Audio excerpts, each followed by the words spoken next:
સુરતના વરાછામાં સિટકોના કામ દરમિયાન ડ્રેનેજ લાઇન ભંગાણ થતા યશ પ્લાઝામાં ગટરના ગંદા પાણી રોજે રોજ ભરાઈ જાય છે, જેને લઈ ત્યાં વેપાર કરતા વેપારીઓને ભારે હાલાકી પડી રહી છે। ત્યારે આજે વેપારીઓએ અને સ્થાનિકોએ ઉગ્ર વિરોધ નોંધાવ્યો હતો।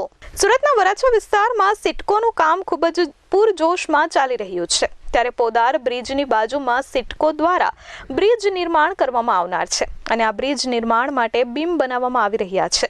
ત્યાંથી પસાર થતી ડ્રેનેજ લાઇનમાં ભંગાણ થઈ ગયું છે, જેના કારણે પોદાર બ્રિજની બાજુમાં આવેલા યશ કોમ્પ્લેક્સમાં ગટરનું ગંદુ પાણી રોજે રોજ ભરાઈ જાય છે, જેના કારણે ત્યાં દુકાનો ધરાવતા અને ધંધો કરતા વેપારીઓને ભારે હાલાકી પડી રહી છે। આ અંગે આજે વેપારીઓએ સ્થાનિક લોકો સાથે રહી ઉગ્ર વિરોધ નોંધાવ્યો હતો અને વરાછા ઝોનના કાર્યપાલક ઇજનેર અને સિટકોના અધિકારીઓને સ્થળ પર બોલાવ્યા હતા અને તાત્કાલિક સમસ્યાનું નિરાકરણ લાવવાની માંગ કરી હતી। ત્યારે વરાછા ઝોનના કાર્યપાલક ઇજનેરે પણ સિટકો કંપનીને કહ્યું છે કે જલ્દીથી આ સમસ્યાનું નિરાકરણ કરો, જેથી સ્થાનિકોને હાલાકી ન પડે। જ્યારે સિટકો દ્વારા પણ આ કામગીરી તાત્કાલિક જ કરવામાં આવશે તેવી બાહેંધરી આપવામાં આવી છે। મારું નામ ગઢિયા મહેશ છે। અત્યારે આપ જે જોઈ રહ્યા છો તે વરાછા રોડ પર પોદાર માર્કેટની બાજુમાં વરાછા રોડ ટચ યશ પ્લાઝા શોપિંગ સેન્ટર આવેલું છે। ત્યાં અમે લોકો અત્યારે બધા મિત્રો યશ પ્લાઝા કોમ્પ્લેક્સના નાના મોટા વેપારીઓ ભેગા થઈને હાલ જે અહીંયા અમારે સિટકો કંપની અને જીએચવી જે અહીંયાનો કોન્ટ્રાક્ટર છે એમના હિસાબે ગટર લાઇનમાં ભંગાણ થયું છે અને આ સમસ્યા છેલ્લા 6 મહિનાથી છે।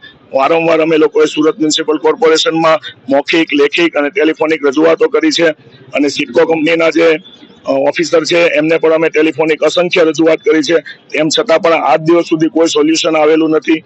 આજે બધા લોકો ઉગ્ર થઈને ટેલિફોનિક રજૂઆત કરી અને રૂબરૂ એસએમસી ઓફિસે રજૂઆત કરી તો એસએમસીના કાર્યપાલ, સિટકો કંપની અને કોન્ટ્રાક્ટરો આવેલા અને ઉગ્ર રજૂઆત કરી હોવાથી એ લોકોએ પોલીસને જાણ કરી અને પોલીસ પણ આવી અને વરાછા પોલીસ સ્ટેશનની વચ્ચે રાખીને એટલે મધ્યસ્થી કરીને પીઆઈ ગોજિયા સાહેબે એમની હાજરીમાં એ લોકોએ એવું કીધું છે કે આવતી 9 માર્ચ સુધીમાં તમારું પરમેનન્ટ સોલ્યુશન આવશે અને અત્યારે આજે 9 ફેબ્રુઆરી છે તો આજે 1 થી 2 કલાકની અંદર આ લોકો અમને અહીંયા પંપ લગાવીને ગટરનું પાણી બહાર ફેંકવા માટે પ્રયાસો કરશે।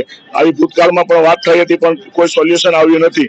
હવે જોઈએ આ લોકો શું કરે છે। અમે અહીંયા નાના વેપારીઓ છીએ, ધંધો રોજગાર ચલાવીએ છીએ અને કોઈ કસ્ટમરો અમારે ત્યાં આવતા નથી આ ગંદકીના હિસાબે। તમે ગંદકી જોવો તો એટલી હદે ભયંકર છે કે એમની કોઈ લિમિટ નથી। આવતી 9 માર્ચ સુધીમાં પણ આ લોકો જો પરમેનન્ટ સોલ્યુશન નહીં લાવે તો પછી કાયદો અને વ્યવસ્થા કથળશે, એ 100%ની વાત છે, કારણ કે લોકોને માથા ઉપરથી પાણી જઈ રહ્યું છે અને આજે લોકો ગંદકી અને કચરો એટલો અસંખ્ય છે કે આરોગ્યને પણ જોખમ ઊભું થાય। મ્યુનિસિપલ કોર્પોરેશન કબૂતરને પાણી પીવડાવવા માટે કોઈ નાનું એવું પોટ રાખે તો પણ આરોગ્ય વિભાગમાંથી આવીને 500,000 2,000ની પાવતીઓ આપી જાય છે। અહીંયા ભયંકર ગંદકી છે, છતાં પણ આજ દિન સુધી જીએચવી એટલે કે જે એમનો કોન્ટ્રાક્ટર છે કે સિટકો કંપનીને કોઈ પેનલ્ટી આપી નથી અને અમારી રજૂઆત છે કે કામ ઊભું રાખવામાં આવે જેથી કરી અમારું સોલ્યુશન ફટાફટ આવે। જો 9 માર્ચ સુધીમાં આ લોકો પરમેનન્ટ સોલ્યુશન નહીં લાવે તો અમે લોકો ઉગ્ર આંદોલન કરીશું, કમિશનર કચેરીએ પણ જઈશું, મ્યુનિસિપલ કમિશનર કચેરીએ પણ જઈશું, પોલીસ કમિશનર કચેરીએ પણ જઈશું અને અમે લોકો ઉગ્ર આંદોલન કરીશું। કેમેરામેન હર્ષદ ગામિત સાથે મંગુરામ વર્મા, S24 ન્યૂઝ, સુરત।